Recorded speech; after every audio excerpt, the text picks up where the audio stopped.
2009ರಲ್ಲಿ ಬಿಡುಗಡೆಯಾದ ಜನಪ್ರಿಯ Bollywood cinema 3 ಇಡಿಯಟ್ಸ್ನ 3 ಪ್ರಮುಖ ಪಾತ್ರಗಳಲ್ಲಿ ಅಮೀರ್ ಖಾನ್ ನಟನೆಯ ರಾಂಚೋ ನೀವು ಮರ್ತಿರ್ಲಿಕ್ಕಿಲ್ಲ.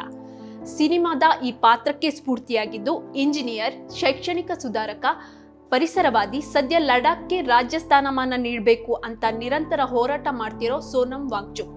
ಲಡಾಖ್ನಲ್ಲಿ ನೀರಿನ ಶೇಖರಣೆಗಾಗಿ ಹಿಮಸ್ತೂಪ ಎಂಬ ಕೃತಕ ಹಿಮನದಿ ನಿರ್ಮಿಸುವ ತಮ್ಮ ಸಂಶೋಧನೆಗಳ ಮೂಲಕವೇ ಹೆಸರುವಾಸಿಯಾಗಿರುವ ಸೋನಂ, ಲಡಾಖ್ನ ಸುಸ್ಥಿರ ಬೆಳವಣಿಗೆ ಮತ್ತು ಗ್ರಾಮೀಣ ಶಿಕ್ಷಣಕ್ಕಾಗಿ ಅಗಾಧವಾದ ಕೊಡುಗೆ ನೀಡಿದ್ದಾರೆ. ಸೋನಂ ಸಾಧನೆಗಳಿಗಾಗಿ ಪ್ರತಿಷ್ಠಿತ ರಾಮನ್ ಮ್ಯಾಗಸೆ ಪ್ರಶಸ್ತಿಯನ್ನು ಕೂಡ ಪಡೆದಿದ್ದಾರೆ. ಆದ್ರೆ ಹಲವು ತಿಂಗಳುಗಳಿಂದ ಸೋನಂ ಮೇಲೆ ಕೇಂದ್ರ ಸರ್ಕಾರದ ಕೆಂಗಣ್ಣು ಬಿದ್ದಿದೆ.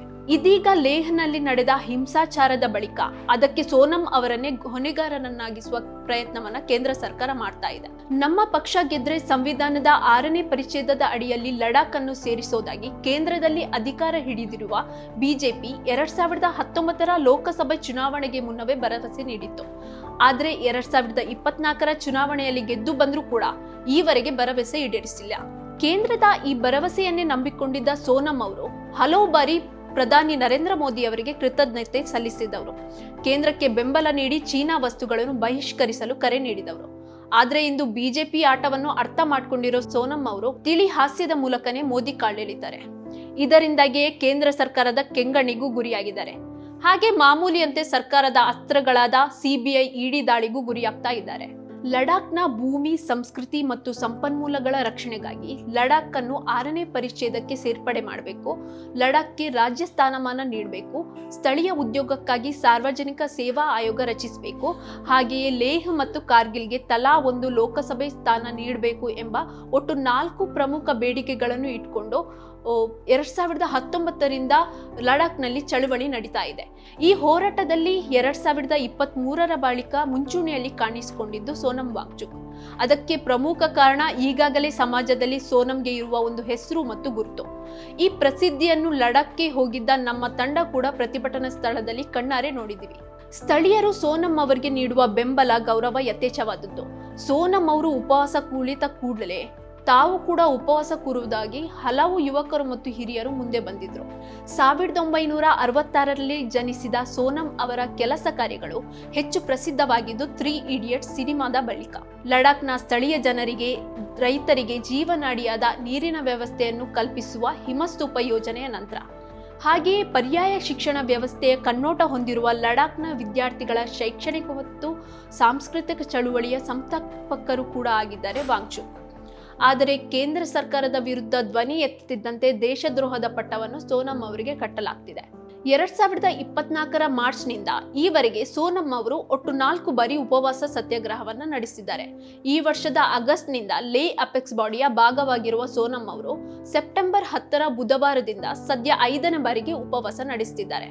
ಇದಕ್ಕೂ ಮುನ್ನ ಸರ್ವಧರ್ಮೀಯ ಪ್ರಾರ್ಥನೆಯನ್ನು ಕೂಡ ನಡೆಸಲಾಗಿದೆ. ಆರಂಭದಲ್ಲಿ 35 ದಿನಗಳ ಸತ್ಯಾಗ್ರಹವನ್ನು ಘೋಷಿಸಲಾಗಿತ್ತು. ಆದರೆ ಹಿಂಸಾಚಾರ ಕಂಡುಬಂದ ಕಾರಣದಿಂದಾಗಿ 15ನೇ ದಿನದಲ್ಲೇ ಸೋನಂ ಅವರು ಉಪವಾಸವನ್ನು ನಿಲ್ಲಿಸಿದ್ದಾರೆ. ಈವರೆಗಿನ ತಮ್ಮ ಹೋರಾಟದ ಹಾದಿಯಲ್ಲಿ ಸೋನಂ ಎದುರಿಸಿದ ಸವಾಲು ಒಂದೆರಡಲ್ಲ. ಇವು ನೇರವಾಗಿ ಸೋನಂ ಅವರಿಗೆ ಮಾತ್ರವಲ್ಲದೆ ಪರೋಕ್ಷವಾಗಿ Himalayan institute of alternative Ladakh ಎಂಬ ಶಿಕ್ಷಣ ಸಂಸ್ಥೆಗಳ ವಿದ್ಯಾರ್ಥಿಗಳ ಬದುಕುಗಳ ಮೇಲೆಯೂ ಪರಿಣಾಮ ಬೀರಿದೆ. ಸೋನಂ ಅವರೇ ಹೇಳುವಂತೆ ಸಿಬಿಐ, ಇಡಿ ಅಸ್ತ್ರ ಪ್ರಯೋಗಗಳು ಕೂಡ ನಡೆದಿವೆ. ಇವೆಲ್ಲವನ್ನು ಕರ್ನಾಟಕ ಸೇರಿ 8 ರಾಜ್ಯಗಳ ಜೊತೆ ಮಾತುಕತೆ ವೇಳೆ ಸೋನಂ ವಾಂಗ್ಚುಕ್ ಅವರು ವಿವರಿಸಿದ್ದಾರೆ. ಲಡಾಖ್ ಹಿಂಸಾಚಾರದ ನಡುವೆ ಸೋನಂ ಮತ್ತು ಸ್ಥಳೀಯರಿಗೆ ಇರುವ ಆತಂಕವನ್ನು, ನೈಜ ಸ್ಥಿತಿಯನ್ನು ನಾವು ಅರ್ಥ ಮಾಡ್ಕೊಳ್ಳೋದು ಮುಖ್ಯ ಆಗುತ್ತೆ. ಹಲವು ವರ್ಷಗಳಿಂದ ಲಡಾಖ್ನಲ್ಲಿ ಪರಿಸರ ವ್ಯವಸ್ಥೆಗೆ ಯಾವುದೇ ಹಾನಿ ಉಂಟಾಗಬಾರ್ದು ಅನ್ನೋ ನಿಟ್ಟಿನಲ್ಲಿ ದೀರ್ಘ ಹೋರಾಟವನ್ನು ನಡೆಸ್ತಾ ಬರ್ತಿದ್ದಾರೆ ಸ್ಥಳೀಯರು ಮತ್ತು ಸೋನಂ ವಾಂಗ್ಚುಕ್ ಅವರು ತಮ್ಮ ಸಂಸ್ಕೃತಿ, ಭೂಮಿ ಮತ್ತು ಉದ್ಯೋಗಕ್ಕೆ ಯಾವುದೇ ಧಕ್ಕೆ ಉಂಟಾಗಬಾರ್ದು ಅಂತ ಹೋರಾಟ ನಡೆಸುತ್ತಿದ್ದಾರೆ.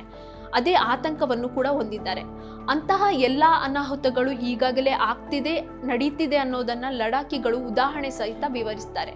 ಸೋನಂ ಅವರೇ ಹೇಳುವಂತೆ ಸುಮಾರು 40,000 ಎಕರೆಗಳ ಬೃಹತ್ ಸೋಲಾರ್ ಪಾರ್ಕ್ ಯೋಜನೆಯು ಲಡಾಖ್ನ ಪರಿಸರ ವ್ಯವಸ್ಥೆಯ ಮೇಲೆ ಅಗಾಧವಾದ ದುಷ್ಪರಿಣಾಮ ಬೀರಲಿದೆ. ಈ ಎಲ್ಲಾ ಬೆಳವಣಿಗೆ ನಡುವೆ ಸಮಜಾಯಿಷಿ ನೀಡಬೇಕಾದ ಕೇಂದ್ರ ಸರ್ಕಾರ ಸೇಡಿಗೆ ಮುಂದಾಗಿದ್ಯಾ? 2019ರಲ್ಲಿ ಚುನಾವಣೆಗೂ ಮುನ್ನ ತನ್ನ ಪ್ರಣಾಳಿಕೆಯಲ್ಲಿ ಲಡಾಖ್ ಅನ್ನು 6ನೇ ಪರಿಚ್ಛೇದಕ್ಕೆ ಸೇರಿಸುವ ಮೂಲಕ ಲಡಾಖಿಗಳ ರಕ್ಷಣೆ ಮಾಡ್ತೀವಿ ಅಂತ ಭರವಸೆ ನೀಡಿದ ಬಿಜೆಪಿ ಈಗ ಹಿಂದೆ ಸರಿತಿದೆ. ಅಷ್ಟು ಮಾತ್ರವಲ್ಲದೆ ಲಡಾಖಿಗಳ ಪರ ಬೆಂಬಲಕ್ಕೆ ನಿಂತವರಿಗೆ, ಲಡಾಖ್ನ ಬೇಡಿಕೆಗಳ ಬಗ್ಗೆ ಧ್ವನಿ ಎತ್ತಿದವರಿಗೆ ಕೇಂದ್ರದ ಏಜೆನ್ಸಿಗಳ ಮೂಲಕ ಬೆದರಿಸುವ ಯತ್ನ ಮಾಡ್ತಿದೆ. ಪರಿಶುದ್ಧ ನಂದಿನಿ ಹಾಲಿನಿಂದ ತಯಾರಿಸಿದ ನೈಜ ನಂದಿನಿ ಐಸ್ ಕ್ರೀಮ್ಸ್. ಸೋನಂ ಅವರ ವಿರುದ್ಧವೂ ಕೂಡ ಇಂತಹ ಬೆದರಿಕೆ ಅಸ್ತ್ರಗಳನ್ನ ಕೇಂದ್ರ ಸರ್ಕಾರ ಪ್ರಯೋಗ ಮಾಡ್ತಾ ಇದೆ. ಯಾರು ಬಿಜೆಪಿ ಅಥವಾ ಕೇಂದ್ರ ಸರ್ಕಾರದ ವಿರುದ್ಧ ಮಾತನಾಡ್ತಾರೋ ಅವರ ವಿರುದ್ಧ ಕೇಂದ್ರ ಏಜೆನ್ಸಿಗಳ ಪ್ರಯೋಗವನ್ನು ಮಾಡಿರುವ ನಿದರ್ಶನಗಳು ಹಲವಿದೆ. ಲೋಕಸಭೆ ವಿಪಕ್ಷ ನಾಯಕ ರಾಹುಲ್ ಗಾಂಧಿ, ದೆಹಲಿ ಮಾಜಿ ಸಿಎಂ ಅರವಿಂದ್ ಕೇಜ್ರಿವಾಲ್, ಕರ್ನಾಟಕ ಮುಖ್ಯಮಂತ್ರಿ ಸಿದ್ದರಾಮಯ್ಯ ಹೀಗೆ ಹಲವು ವಿಪಕ್ಷ ನಾಯಕರುಗಳ ಮೇಲೆ ಕೇಂದ್ರ ಈಗಾಗಲೇ ತನಿಖಾ ಸಂಸ್ಥೆಗಳ ಪ್ರಯೋಗವನ್ನ ಮಾಡಿದೆ. ಅದರಂತೆ ಈಗ ಲಡಾಖ್ನಲ್ಲಿ ಕೇಂದ್ರಕ್ಕೆ ಗುರಿಯಾಗಿರೋದು ಸೋನಂ ವಾಂಗ್ಚುಕ್. ಪರಿಶಿಷ್ಟ ಪಂಗಡಗಳ ಜನರಿರುವ ಲಡಾಖ್ನಲ್ಲಿ ಆದಾಯ ತೆರಿಗೆಯ ಸೆಕ್ಷನ್ 10ರ ಅಡಿಯಲ್ಲಿ ಆದಾಯ ತೆರಿಗೆಯಿಂದ ವಿನಾಯಿತಿ ಇದೆ. ಆದರೆ ತೆರಿಗೆ ಪಾವತಿಸುವಷ್ಟು ಆದಾಯ ತಮಗಿದೆ ಅನ್ನೋ ಕಾರಣಕ್ಕೆ ಸೋನಂ ಅವರು ತಾವಾಗಿಯೇ ತೆರಿಗೆ ಪಾವತಿಸ್ತಾ ಬರ್ತಾ ಇದ್ದಾರೆ. ಲಡಾಖ್ನಲ್ಲಿ ತೆರಿಗೆ ಪಾವತಿಸಬೇಕಾಗಿಲ್ಲ, ಆದ್ರೂ ನಾನು ತೆರಿಗೆ ನೀಡುವುದು ನನ್ನ ಕರ್ತವ್ಯ ಅಂತ ಪರಿಗಣಿಸಿ ತೆರಿಗೆ ಪಾವತಿಸ್ತಾ ಇದ್ದೀನಿ. ಆದ್ರೆ ನನ್ನ ನಿವಾಸ ಸಂಸ್ಥೆಗಳ ಮೇಲೆ ಇಡಿ ಸಿಬಿಐ ದಾಳಿ ನಡೆಸಲಾಗ್ತಿದೆ. ನಮ್ಮ ಧ್ವನಿಯನ್ನ ಹತ್ತಿಕ್ಕಿ ಬೆದರಿಸುವ ಪ್ರಯತ್ನ ಇದಾಗಿದೆ ಅಂತಾರೆ ಸೋನಂ. ಲಡಾಖ್ ವಿಚಾರದಲ್ಲಿ ಕೇಂದ್ರ ಸರ್ಕಾರದ ವಿರುದ್ಧ ಅಪಪ್ರಚಾರ ಮಾಡ್ತಿದ್ದಾರೆ ಅಂತ ಆರೋಪಿಸಿ ದೇಶದ್ರೋಹ ಪ್ರಕರಣವನ್ನು ಕೂಡ ಸೋನಂ ಅವರ ವಿರುದ್ಧ ದಾಖಲಿಸಲಾಗಿದೆ. ಇದು ಇನ್ನೂ ಬಹಿರಂಗವಾಗಿಲ್ಲ ಎಂಬುದು ಸೋನಂ ಅವರ ಆರೋಪ. ಅಂದ್ರೆ ಕೇಂದ್ರ ಸರ್ಕಾರವನ್ನು ಪ್ರಶ್ನಿಸಿದ್ರೆ ದೇಶವನ್ನು ಪ್ರಶ್ನಿಸಿದಂತೆ ಆಗುತ್ತಾ? ಜೊತೆಗೆ ಸೋನಂ ಮತ್ತು ಡಾಕ್ಟರ್ ಗೀತಾಂಜಲಿ ಸ್ಥಾಪಿಸಿದ ಹಯಲ್ ವಿಶ್ವವಿದ್ಯಾಲಯಕ್ಕೆ ನೀಡಿದ್ದ ಜಾಗದ ಗುತ್ತಿಗೆಯನ್ನು ಕೂಡ ರದ್ದು ಮಾಡಲಾಗಿದೆ. ಇದರಿಂದಾಗಿ ಸ್ಥಳೀಯ ವಿದ್ಯಾರ್ಥಿಗಳ ಓದು ಬರಹಕ್ಕೆ ಹಿನ್ನಡೆಯಾಗಿದೆ. ಕೇಂದ್ರವು ತನ್ನ ರಾಜಕೀಯಕ್ಕೆ ವಿದ್ಯಾರ್ಥಿಗಳನ್ನು ಬಲಿ ಕೊಡ್ತಾ ಇದೆ. ಹಾಗೆಯೇ ವಿದೇಶಿ ವಹಿವಾಟು ನಡೆಸಿದ ಆರೋಪದಲ್ಲಿ ಹಯಲ್ ವಿಶ್ವವಿದ್ಯಾಲಯದ ವಿರುದ್ಧ ಸಿಬಿಐ ತನಿಖೆ ಆರಂಭಿಸಲಾಗಿದೆ. ಈ ಬಗ್ಗೆ ಈಗಾಗಲೇ ಸೋನಂ ಅವರು ಸ್ಪಷ್ಟನೆ ನೀಡಿದ್ದಾರೆ. ಹೌದು, ನಮ್ಮ ಸಂಸ್ಥೆ ವಿದೇಶದಿಂದ ಹಣವನ್ನ ಪಡೆದಿದೆ. ನಮ್ಮ ವಿದ್ಯಾರ್ಥಿಗಳು ಹಲವು ಸಂಶೋಧನೆಗಳನ್ನು ಮಾಡ್ತಾರೆ. ಈ ಸಂಶೋಧನೆಯನ್ನು ವಿದೇಶಕ್ಕೆ ಮಾರಾಟ ಮಾಡಿ ಆ ಸಂಶೋಧನೆಗೆ ಆದಾಯವಾಗಿ ನಾವು ಹಣವನ್ನ ಪಡೆದಿದ್ದೀವಿ. ಇದೊಂದು ಸರ್ಕಾರಕ್ಕೆ ಹೆಮ್ಮೆಯ ವಿಷಯವಾಗಬೇಕು. ಸರ್ಕಾರಕ್ಕೆ ಮಾತ್ರವಲ್ಲ, ದೇಶಕ್ಕೆ ಹೆಮ್ಮೆಯ ವಿಷಯವಾಗಬೇಕು. ಆದರೆ ಹೋರಾಟವನ್ನು ಹತ್ತಿಕ್ಕುವ ನಿಟ್ಟಿನಲ್ಲಿ ಕೇಂದ್ರ ಸರ್ಕಾರ ನಿರಂತರವಾಗಿ ಒಂದಲ್ಲ ಒಂದು ರೀತಿಯಲ್ಲಿ ನಮ್ಮ ಮೇಲೆ ದಾಳಿ ನಡೆಸ್ತಿದೆ ಅಂತಾರೆ ಸೋನಂ ಅವರು. ತಮ್ಮ ಈ ಸತ್ಯಾಗ್ರಹವು ವಿಪಕ್ಷಗಳ ಹೋರಾಟ ಎಂಬಂತೆ ಬಿಂಬಿಸುತ್ತಿರುವ ಬಗ್ಗೆಯೂ ಸೋನಂ ವಾಂಗ್ಚುಕ್ ಅವರು ವಿಷಾದ ವ್ಯಕ್ತಪಡಿಸುತ್ತಾರೆ. ವಿರೋಧ ಪಕ್ಷ ಮಾತ್ರವಲ್ಲ, ಆಡಳಿತ ಪಕ್ಷದ ಕೆಲವು ನಾಯಕರುಗಳು ಕೂಡ ನಮ್ಮ ಈ ಹೋರಾಟಕ್ಕೆ ಪರೋಕ್ಷ ಬೆಂಬಲ ನೀಡ್ತಾ ಇದ್ದಾರೆ. ದೆಹಲಿಯಲ್ಲಿ ನಮ್ಮ ಪಾದಯಾತ್ರೆ ನಡೆದಾಗ ವಿಪಕ್ಷಗಳ ನಾಯಕರು ಬೆಂಬಲ ಸೂಚಿಸಿದ್ರು. ಆದ್ರೆ ಬಿಜೆಪಿಯ ಕೆಲವು ನಾಯಕರು ರಾತ್ರಿ ವೇಳೆ ಬಂದು ಯಾರಿಗೂ ತಿಳಿಯದ ಹಾಗೆ ನಮ್ಗೆ ಬೆಂಬಲ ವ್ಯಕ್ತಪಡಿಸಿ ಹೋಗಿದ್ರು. ಮೇಲಿನ ನಾಯಕರು ಅಂದ್ರೆ ಕೇಂದ್ರ ಸರ್ಕಾರದವರು ಈ ಹೋರಾಟವನ್ನು ವಿರೋಧಿಸುತ್ತಿದ್ದಾರೆ, ನಮ್ಮ ವಿರುದ್ಧ ಆಂದೋಲನ ಮಾಡ್ತಾ ಇದ್ದಾರೆ ಅಂತಾರೆ ಸೋನಂ ಅವರು. ಹಿಲ್ ಕೌನ್ಸಿಲ್ ಚುನಾವಣೆಯಲ್ಲಿಯೂ ಬಿಜೆಪಿ ಹಲವು ಭರವಸೆಗಳನ್ನ ನೀಡಿತ್ತು. ಈ ಭರವಸೆಯನ್ನು ನಂಬಿದ ಜನರು ಬಿಜೆಪಿಗೆ ಬಹುಮತ ನೀಡಿ ಗೆಲ್ಲಿಸಿದ್ರು. ಈ ಹಿಂದೆ 370ರ ವಿಧಿ ಜಾರಿಯಲ್ಲಿದ್ದಾಗ ಲಡಾಖ್ನಲ್ಲಿ ನಮ್ಮ ಜಮೀನು ಸಂಸ್ಕೃತಿಗೆ ರಕ್ಷಣೆ ಇತ್ತು. ಆದ್ರೆ ಈಗ ಆ ರಕ್ಷಣೆ ಇಲ್ಲ. ಸದ್ಯ ಲಡಾಖ್ನಲ್ಲಿ ಯಾರು ಬೇಕಾದ್ರೂ ಬರ್ಬೋದು, ಏನ್ ಬೇಕಾದ್ರೂ ಮಾಡ್ಬೋದು, ಎಷ್ಟು ಭೂಮಿಯನ್ನು ಬೇಕಾದ್ರೂ ಕಬಳಿಸಬಹುದು ಎಂಬ ಆತಂಕವನ್ನ ವ್ಯಕ್ತಪಡಿಸುತ್ತಾರೆ ಸೋನಂ ವಾಂಗ್ಚುಕ್. ಲಡಾಖ್ನ ಸಂಪನ್ಮೂಲಗಳನ್ನು ಬಳಸಿಕೊಂಡು ವಿದ್ಯುತ್ ಉತ್ಪಾದನೆ ಮಾಡಲಾಗುತ್ತೆ. ಉತ್ಪಾದಿತ ವಿದ್ಯುತ್ ಅನ್ನ ದೆಹಲಿ, ಚಂಡೀಗಢಕ್ಕೆ ಸರಬರಾಜು ಮಾಡಲಾಗುತ್ತೆ. ಅಲ್ಲಿ ಕಾರ್ಪೊರೇಟ್ ಸಂಸ್ಥೆಗಳು ವಿದ್ಯುತ್ ಅನ್ನ ದುರ್ಬಳಕೆ ಮಾಡುತ್ತೆ. ಆದರೆ ಇಲ್ಲಿನ ಜನರು ಹಗಲು ರಾತ್ರಿ ಕಷ್ಟಪಡ್ತಾರೆ. ಲಡಾಖಿಗಳು ದೇಶದ ಇತರ ಭಾಗದ ಜನರಿಗೂ ಸಹಾಯ ಮಾಡೋಕೆ ಯಾವತ್ತೂ ಹಿಂಜರಿಯಲ್ಲ. ಆದ್ರೆ ಲಡಾಖ್ ಅನ್ನು ಹಾನಿಗೊಳಿಸಿ ದೇಶದ ಇತರ ಭಾಗಕ್ಕೆ ಲಾಭ ಉಂಟು ಮಾಡೋದು ಎಷ್ಟು ಸರಿ? 6ನೇ ಪರಿಚ್ಛೇದ ಇದ್ದಿದ್ದರೆ ನಮ್ಗೆ ನಮ್ಮದೇ ಆದ ಸ್ಥಳೀಯ ಒಂದು ಆಡಳಿತ ಇರ್ತಿತ್ತು, ನಮಗೆ ರಕ್ಷಣೆ ಇರ್ತಿತ್ತು. ಲಡಾಖ್ ಅನ್ನು 6ನೇ ಪರಿಚ್ಛೇದಕ್ಕೆ ಸೇರಿಸಿದರೆ ಕೇಂದ್ರ ಸರ್ಕಾರವು ತನಗೆ ಬೇಕಾದ ಹಾಗೆ ಲಡಾಖ್ ಭೂಮಿಯನ್ನು ದುರ್ಬಳಕೆ ಮಾಡೋಕ್ಕಾಗಲ್ಲ, ಬಳಸಿಕೊಳ್ಳೋಕ್ಕಾಗಲ್ಲ. ಈ ಕಾರಣದಿಂದಾಗಿಯೇ ಅವರೇ ನೀಡಿದ ಭರವಸೆಯನ್ನು ಈಗ ಈಡೇರಿಸುತ್ತಿಲ್ಲ. ವಿಶ್ವದ ಅತಿ ದೊಡ್ಡ ಸೌರ ಸ್ಥಾವರ ಚೀನಾದಲ್ಲಿದೆ. ಅದಕ್ಕೂ 3 ಪಟ್ಟು ದೊಡ್ಡ ಸ್ಥಾವರವನ್ನು ಈಗ ಲಡಾಖ್ನಲ್ಲಿ ಸ್ಥಾಪಿಸೋಕೆ ಹೊರಟಿದ್ದಾರೆ. ಇದು ಕೇವಲ ಆರಂಭ, ಇದಕ್ಕೆ ಅಂತ್ಯ ಇಲ್ಲ. ಮುಂದೆ ಇಂತಹ ಹಲವು ಯೋಜನೆಗಳನ್ನು ಲಡಾಖ್ನಲ್ಲಿ ಆರಂಭಿಸಬಹುದು. ಕ್ರಮೇಣ ಇಲ್ಲಿನ ಖನಿಜಗಳನ್ನು ಲೂಟಿ ಮಾಡುವ ಗುರಿ ಕಾರ್ಪೊರೇಟ್ ದೊರೆಗಳದ್ದು. ಈ ಹಿಂದೆ ಪರಿಸರ ಸಂರಕ್ಷಣೆ ನಿಟ್ಟಿನಲ್ಲಿ ಪ್ರವಾಸೋದ್ಯಮಕ್ಕೂ ಕೆಲವೊಂದು ಅಡೆತಡೆಗಳು ಇತ್ತು. ಆದ್ರೆ ಈಗ ಅದ್ಯಾವುದೂ ಇಲ್ಲ. ಉಪರಾಜ್ಯಪಾಲರಿಗೆ ಬೇಕಾದವರಿಗೆ ಇಲ್ಲಿ ಬೇಕಾದ ಯೋಜನೆಗಳು ಸಿಗುತ್ತೆ. ಅವರು 3 ವರ್ಷಗಳ ಅಧಿಕಾರದಲ್ಲಿ ಇರ್ತಾರೆ, ಆದ್ಮೇಲೆ ಹೋಗ್ತಾರೆ. ಆದರೆ ಇವೆಲ್ಲವುದರ ದುಷ್ಪರಿಣಾಮವನ್ನು ನಾವು ಶಾಶ್ವತವಾಗಿ ಅನುಭವಿಸಬೇಕು ಎಂಬುದು ಸೋನಂ ಅಳಲು. ಲಡಾಖ್ ಒಂದು ಮರುಭೂಮಿ. ಇಲ್ಲಿ ಸಾಕಷ್ಟು ನೀರಿಲ್ಲ, ಜಮೀನಿಲ್ಲ. ಪ್ರಸ್ತುತ ಜಾರಿಗೊಳ್ಳುವ ಪ್ರತಿಯೊಂದು ಅಭಿವೃದ್ಧಿ ಯೋಜನೆಗೂ ಲಕ್ಷಾಂತರ ಜನರಿಗೂ ಇಲ್ಲಿಗೆ ಬರಬೇಕಾಗುತ್ತೆ. ಯೋಜನೆ ಪೂರ್ಣವಾದ ಬಳಿಕ ಅದರ ಅನುಷ್ಠಾನಕ್ಕೆ 70,000ದಷ್ಟು ಉದ್ಯೋಗಿಗಳು ಬೇಕಾಗುತ್ತೆ ಅಂತ ಹೇಳಲಾಗ್ತಿದೆ. ಇಂತಹ 10 ಯೋಜನೆಗಳು ಬಂದ್ರೆ 6 ಲಕ್ಷ ಜನರು ಲಡಾಖ್ಗೆ ಬರಬೇಕಾಗುತ್ತೆ. ಇಲ್ಲಿ 3 ಲಕ್ಷ ಜನರು ಬದುಕೋದೇ ಕಷ್ಟ. ಹಾಗಿರುವಾಗ ಇಷ್ಟೊಂದು ಜನರು ಬಂದು ನೆಲೆಸಿದ್ರೆ ಇಲ್ಲಿನ ಪರಿಸರಕ್ಕೆ ಖಂಡಿತವಾಗಿಯೂ ಹೊರೆಯಾಗುತ್ತೆ. ಅಷ್ಟು ಮಾತ್ರವಲ್ಲದೆ ಇಲ್ಲಿನ ಜನರಿಗೆ ಅವಕಾಶ ಕಡಿಮೆ ಆಗುತ್ತೆ ಎಂಬುದು ಲಡಾಖಿಗಳ ಆತಂಕ ಎನ್ನುತ್ತಾರೆ ಸೋನಂ ವಾಂಗ್ಚುಕ್. ಸೋನಂ ಅವರಿಗೆ ಬೆಂಬಲ ನೀಡಿ ಹಲವು ಮಂದಿ ಉಪವಾಸ ಸತ್ಯಾಗ್ರಹ ಕುಳಿತಿದ್ರು. ನಾನು ಸೇರಿ ರಾಮನ್ ಮ್ಯಾಗಸೆ ಪ್ರಶಸ್ತಿ ವಿಜೇತ ಸಂದೀಪ್ ಪಾಂಡೆ ನೇತೃತ್ವದ ಇತರ ರಾಜ್ಯಗಳ ನಿಯೋಗದ ಎಲ್ಲರೂ ಒಂದು ದಿನ ಉಪವಾಸ ಕುಳಿತು ಲಡಾಖ್ನ ಜನರ ಬೇಡಿಕೆಗಳಿಗೆ ಬೆಂಬಲ ವ್ಯಕ್ತಪಡಿಸಿದ್ವಿ.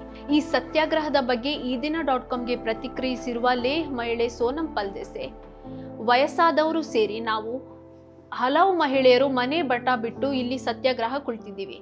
ನಾವು ಕೇಂದ್ರ ಸರ್ಕಾರದ ಬಳಿ ಚಂದ್ರನನ್ನು ತಂದ್ಕೊಡಿ ಅಂತ ಏನು ಕೇಳ್ತಾ ಇರಲ್ಲ. ನಾವು ನಮ್ಮ ಬೇಡಿಕೆಯನ್ನು ಈಡೇರಿಸಿ ಅಂತ ಕೇಳ್ತಾ ಇದ್ದೀವಿ. ನಮ್ಮ ಹಕ್ಕನ್ನು ಕೇಳ್ತಾ ಇದ್ದೀವಿ.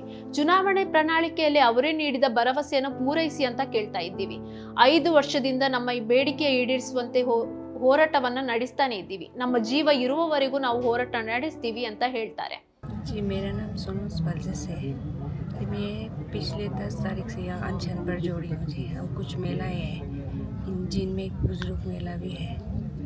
फिर हमारा वही डिमांड है 6 शेड्यूल का, सेफ गार्ड का, तभी हम यहाँ पर हैं। हम गवर्नमेंट से कुछ कीमती चीज़ भी तो नहीं मांग रहा है। जो हमारे डिमांड थे वो उसी को मांग रहा है। जो उन्होंने खुद की सरकार ने हमारे मैनिफेस्टो में रखा हुआ था उसी को ही हम दोहरा रहा है जी। बाकी हम कुछ महंगा चीज़ तो उनसे नहीं मांग रहा है। हमारा जो हक बनता है वही मांग रहे हैं हम। अब देख, पिछले साल से हम लोग को ऐसे तरफा के रखा हुआ है ना जी। हम सारे मिलाए घर भर छोड़ के, पल बच्चे छोड़ के बैठे बच्चों के फ्यूचर के लिए।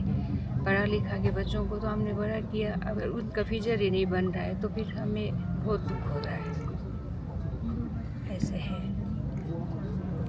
ಹೀಗೆ ಸೋನಂ ಅವರು ಇತ್ತೀಚೆಗೆ ಲೇ ಅಪೆಕ್ಸ್ ಬಾಡಿ ಭಾಗವಾದರೂ ಕೂಡ ಸ್ಥಳೀಯವಾಗಿ ಮಾತ್ರವಲ್ಲದೆ ಕಾರ್ಗಿಲ್ ಡೆಮೊಕ್ರೆಟಿಕ್ ಅಲಯನ್ಸ್ ಕೂಡ ಸೋನಂ ಬೆಂಬಲಕ್ಕೆ ನಿಂತಿದೆ.